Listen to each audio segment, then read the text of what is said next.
Bonjour et bienvenue à vous pour ce module sur la co-construction territoriale en région.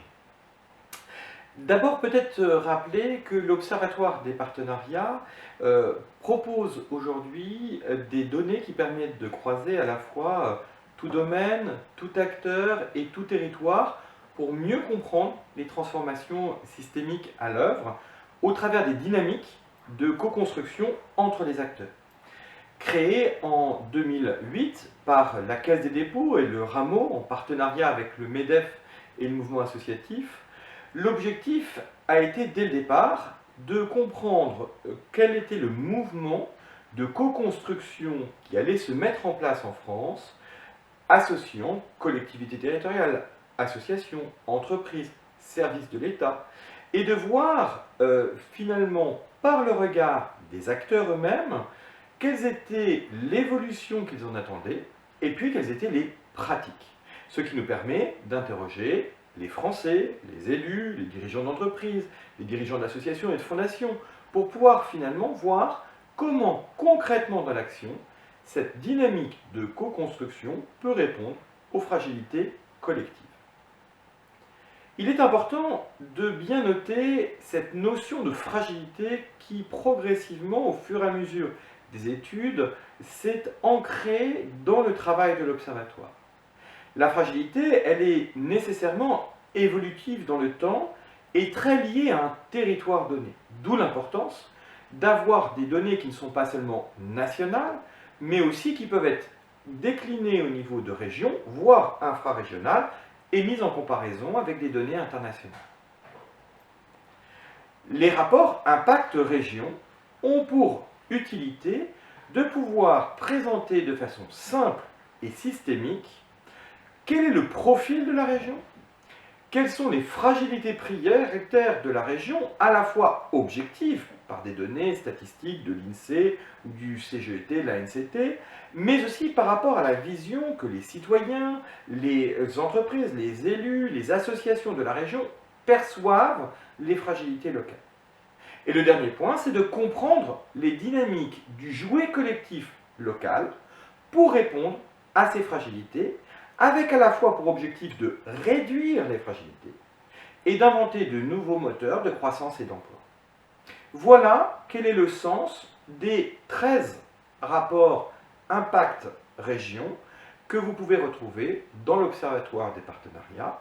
Mais sans plus attendre, découvrons les chiffres de notre région. Penchons-nous donc sur la co-construction en Nouvelle-Aquitaine. Rappelons dans un premier temps les données de référence de cette région, à la fois dans ses données structurelles et dans ses acteurs et ses activités. Elle représente 9% de la population française, plus de 15% de la superficie de notre pays, 12% des communes en France, un peu moins de 8% du PIB français et 10% des associations et 10% des entreprises françaises. C'est la région la plus étendue avec une part importante de retraités et d'agriculteurs et en matière économique, c'est une région extrêmement dynamique. Pour aller plus loin dans ces données de profil de la Nouvelle-Aquitaine, je vous invite à regarder la fiche repère jouet collectif en Nouvelle-Aquitaine qui vous donnera tous les détails nécessaires pour comprendre les données de cette région. Mais regardons maintenant les fragilités de la région Nouvelle-Aquitaine. Quels sont les indices de fragilité régionale? Nous avons 16 domaines sur lesquels nous avons retenu un indicateur qui permet de pouvoir savoir finalement comment se situe la région Nouvelle-Aquitaine par rapport au reste de la France et des autres régions métropolitaines. Qu'est-ce qu'on constate immédiatement? Qu'effectivement les indices de fragilité sont plutôt favorables à la région, avec néanmoins sur la question du vieillissement, de la mobilité et du handicap, des données qui sont de fragilité plus importantes que le reste de la France. Mais c'était intéressant de savoir, pas seulement objectivement les données de l'INSEE pour connaître les éléments, mais quelles sont la perception des habitants et comment elle a évolué dans le temps. Alors nous avons fait deux grandes enquêtes, une en 2015, une en 2019, donc avant la crise de la Covid, mais nous avons questionné les Français habitants en Nouvelle-Aquitaine sur leur vision des fragilités de leur territoire. Il est intéressant déjà de constater que sur l'ensemble des fragilités, à l'exception du vieillissement, les habitants de Nouvelle-Aquitaine avaient le sentiment que leur région avait progressé, avait réduit leur fragilité.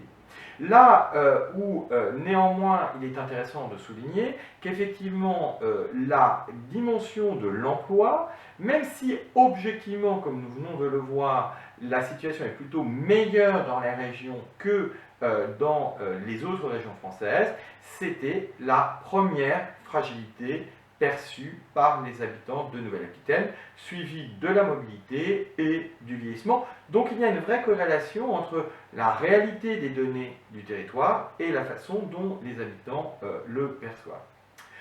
Alors, quand on croise les deux, cet élément est vraiment très intéressant parce qu'il apparaît que selon les régions, vous pouvez avoir des distorsions importantes entre objectivement la situation de la région et puis la perception des habitants, des associations, des entreprises, et c'est pour tout l'intérêt de cette étude, si vous voulez bien évidemment creuser sur chacun des domaines ou pour chacun des acteurs, nous vous invitons à vous référer à l'étude complète qui vous donneront des éléments complémentaires. Mais pour aller plus loin, regardons maintenant la capacité des acteurs à jouer ensemble pour réduire ces fragilités et pour inventer de nouveaux moteurs de modèles économiques durables. Il y a aujourd'hui en France une vraie convergence sur cet agir ensemble, sur cette urgence d'agir ensemble. D'abord, un devoir d'alliance. 81% des citoyens, en plein cœur de la crise de la Covid, nous redisaient à quel point il est important que collectivités, associations, entreprises travaillent ensemble pour réduire ces fragilités. Le deuxième élément, c'est l'étude Impact élus locaux, qui a été publiée en novembre 2020, qui redit que 92% des maires considèrent qu'il est important de s'appuyer sur cette dynamique de co-construction pour pouvoir répondre aux défis locaux qui les concernent. Et puis, troisième bonne nouvelle qui montre une convergence de dimensions, 84% des chefs d'entreprise, toute taille d'entreprise confondue. Rappelons qu'en France, 96% des entreprises ont moins de 20 salariés, donc il ne s'agit pas seulement de prendre en considération les grandes entreprises et les ETI, mais aussi les PME et les TPE, et dans l'ensemble des tissus économiques français, 84% des dirigeants considéraient effectivement important en 2020 de pouvoir mettre en place ces alliances, non seulement à court terme pour pouvoir faire face à la crise, mais plus structurellement à moyen terme pour pouvoir répondre à nos défis communs. Donc nous sommes bien à un moment donné où les trois grands acteurs, les citoyens, les organisations, les acteurs publics, ont envie de converger ensemble sur cette dynamique de jouet collectif. Alors voyons maintenant la réalité en Nouvelle-Aquitaine. Si on regarde la vision que les maires ont de cette capacité à co-construire, on voit tout de suite deux choses importantes. D'abord, que c'est quand même une réalité en émergence, puisque 52% des maires de Nouvelle-Aquitaine nous disent « oui, le territoire commence à se mettre en mouvement dans cette dynamique-là ». Là où 15% c'est déjà ancré, et pour 2% des maires de Nouvelle-Aquitaine, de la région, ça commence à se développer de plus en plus.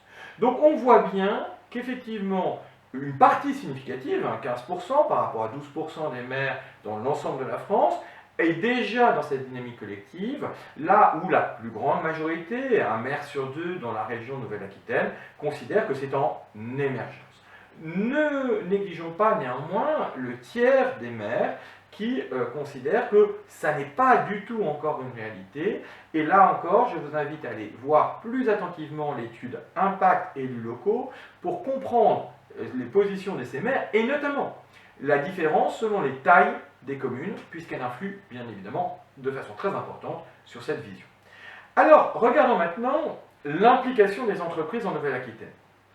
45% des entreprises de Nouvelle-Aquitaine se sont engagées dans des dynamiques d'alliance qui permettent de concilier à la fois développement économique et réponse à des enjeux d'intérêt général. Ça, c'est très intéressant parce que c'est une des régions françaises où ce taux de pénétration des partenariats est le plus important aujourd'hui en France. Regardons dans un deuxième temps avec qui les entreprises de Nouvelle-Aquitaine font-elles alliance. D'abord, de façon assez très importante, puisque c'est 69% de ces entreprises, font alliance avec les collectivités territoriales, ont des partenariats, des relations de confiance avec les acteurs collectivités locales et territoriales pour pouvoir construire ensemble des solutions, suivies à 45% des entreprises par le tissu associatif d'intérêt général, avant les écoles et les universités à hauteur de 37% et les structures d'insertion par l'activité économique à hauteur de 33%. On voit bien que la dynamique partenariale en Nouvelle-Aquitaine par rapport au reste de la France est d'abord plus large en termes de nombre de partenaires et plus spécifique finalement, avec une place tout à fait importante des structures associatives d'intérêt général, puisqu'on est à 45% contre 37% sur le reste de la France. Voyons maintenant quelle nature de partenariats vont être développés entre les acteurs économiques et leur territoire pour correspondre finalement aux besoins de ce territoire. Premier élément, 64% des entreprises, au niveau français cette fois-ci, pratiquent les pratiques responsables, notamment au travers des achats responsables, une capacité à s'appuyer sur des structures d'insertion, sur des structures qui emploient des personnes en situation de handicap pour pouvoir travailler sur cette dynamique-là. Le sponsoring est aussi dans cette catégorie de pratiques responsables. Bref, de pouvoir finalement s'appuyer sur des compétences des acteurs d'intérêt général, sur les domaines environnementaux, sur l'insertion, sur les questions des personnes en situation de handicap pour pouvoir améliorer les pratiques de l'entreprise et depuis le développement de la responsabilité sociétale d'entreprise dans le milieu des années 2000, on voit que ces pratiques-là se sont considérablement augmentées. L'année dernière, lorsque nous avons fait l'étude, nous avions vu aussi une augmentation très significative du mécénat, là où on est plutôt à 35% d'habitude, et monté à 50% l'année dernière, avec une dynamique tout à fait intéressante qui est la territorialisation de ce mécénat d'une part, et puis l'implication de plus en plus importante en mécénat de compétences des personnes, au-delà d'une contribution financière des entreprises sur des projets d'intérêt général pour pouvoir répondre ensemble à des urgences, et notamment l'année dernière la question de l'éducation et de doter les jeunes sans équipement informatique a été une des priorités sur lesquelles les entreprises se sont très largement mobilisées l'an dernier. Troisième catégorie de partenariat, pour une entreprise sur trois, il s'agit des coopérations économiques, et donc là, il s'agit d'aller encore plus loin, puisqu'il s'agit d'associer des offres faites par les structures d'intérêt général ou les structures d'insertion par l'activité économique avec les entreprises, et finalement comment on répond ensemble à un besoin. Ça peut être par exemple l'exemple des cafés Sati avec les jardins de la montagne verte qui vont vraiment associer leurs compétences pour pouvoir être capables de produire une offre commune. Et puis, dernière catégorie de partenariat, celle de l'innovation sociétale, sur lequel aujourd'hui on a connu un grand développement depuis le début des années 2000. C'est vraiment là où s'inventent ensemble finalement ce qu'aucun des deux acteurs ne pouvait prévoir ou développer auparavant.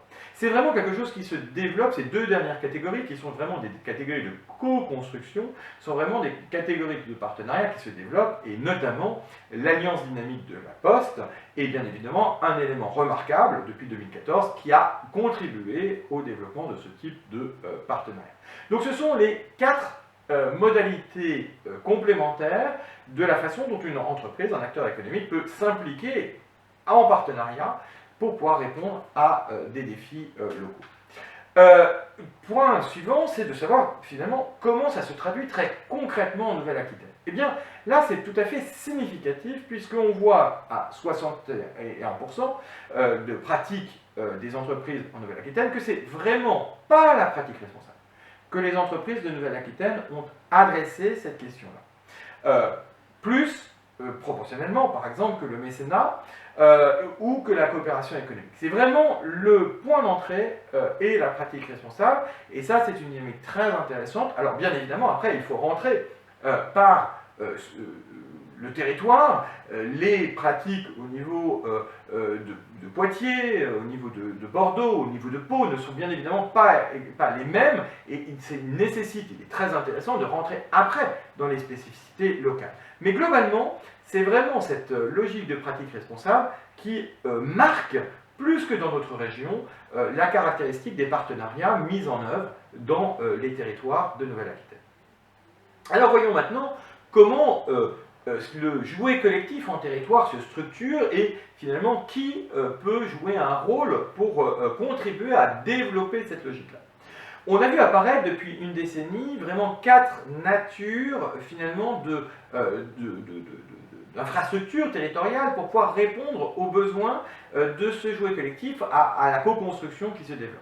Le dialogue territorial, déjà, qui vraiment a émergé depuis une décennie pour pouvoir mettre autour de la table associations, entreprises, collectivités et inventer des solutions ensemble, suivi bien évidemment d'expérimentation collective, comment est-ce qu'on va répondre, faire émerger des réponses innovantes, bien évidemment l'accompagnement des acteurs, que ce soit l'accompagnement de la collectivité, des associations, des entreprises, pour pouvoir apprendre à faire alliance, ce n'est pas une évidence. En France, nous sommes traditionnellement moins dans une dynamique de co-construction que le sont d'autres pays, comme l'Allemagne, comme les pays anglo-saxons, ou même comme les pays asiatiques. Et donc, quelque part, cet accompagnement des organisations, publiques et privées, est un élément tout à fait structurant, et d'ailleurs dans les travaux de recherche du Rameau, dès 2008, avec nos amis d'Alsace Active, c'est là où a commencé cette question-là, comment accompagner les collectivités, les associations, les entreprises. C'est ce qui a fait émerger notamment les laboratoires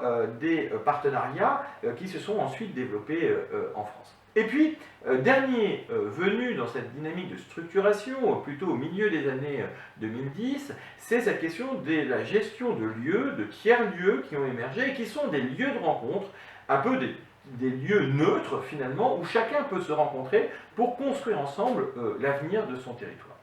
Alors, si on focalise sur qui anime cette logique-là, aujourd'hui en France, il y a un réseau de 350 catalyseurs territoriaux regroupés au sein du réseau des pionniers des alliances en territoire, qui finalement incarnent cette dynamique, encore une fois, très en émergence, nous l'avons vu, c'est l'avis même des maires que cette dynamique-là se met en place progressivement. Ce qui est tout à fait remarquable dans la dynamique finalement de ces catalyseurs territoriaux, c'est qu'ils proviennent finalement d'acteurs très différents. Bien évidemment, des acteurs publics, des collectivités qui prennent ce rôle-là, mais aussi des associations. Je parlais tout à l'heure d'Alsace Active, par exemple, dans le milieu de l'accompagnement des structures d'insertion par l'activité économique, de l'ESS et des associations d'intérêt général. Ça peut être aussi des acteurs académiques, comme le Catalyseur de Toulouse, par exemple, qui a développé finalement cette logique de mettre le lien, de créer le lien entre les différents acteurs. Et puis, bien évidemment, ça peut être par des acteurs économiques eux-mêmes, par des entreprises elles-mêmes, la Poste jouant ce rôle dans un certain nombre de territoires, et c'est un élément extrêmement intéressant et structurant. Et si on regarde en Nouvelle-Aquitaine, on peut citer des démarches de pionniers extrêmement intéressantes. On parlait du développement des labos des partenariats, par exemple. Celui de Poitou-Charentes a été parmi les pionniers en France. On peut parler, bien évidemment, du développement de l'accompagnement des phases d'émergence. Atis a été l'un des premiers à développer ce type d'accompagnement. Et puis, parlons du fonds de dotation Bordeaux Mécène Solidaire. Là aussi, comment les collectivités accompagnent les entreprises à s'engager sur cette dynamique dans les territoires. On voit bien aujourd'hui que cette logique finalement du jouet collectif, de l'animation de ce jouet collectif, provient des différents acteurs et est extrêmement importante en développement. Alors, pour conclure, juste de rappeler que vous pouvez, bien évidemment, au-delà de cette connaissance, de cette, finalement, co-construction en Nouvelle-Aquitaine, aller plus loin avec tous les outils qui sont mis à disposition, la plateforme Innovation territoriale en action, bien sûr, sur l'Observatoire des partenariats, non seulement vous retrouverez l'étude d'impact, mais aussi une base de connaissances de plus de 500 cas inspirants, tout domaine, tout acteur, tout territoire, pour pouvoir regarder concrètement quels sont ces partenariats. Vous avez des documents de référence, comme les guides qui ont été publiés avec le MEDEF, Construire ensemble, et l'engagement territorial des entreprises, et puis les MOOC que nous avons réalisés avec l'ESSEC, pour pouvoir finalement accompagner la formation de ceux qui veulent aller plus loin. Je ne peux pas conclure ce module de partage sans remercier bien évidemment les partenaires qui depuis des années contribuent à ce que l'Observatoire des partenariats puisse donner en open source l'ensemble des travaux qui sont construits ensemble. Je pense bien évidemment à la Banque des Territoires, à l'Institut CDC pour la recherche, au Fonds ODD17 et au groupe La Poste. Merci à chacun et merci à vous d'avoir écouté ce webinaire.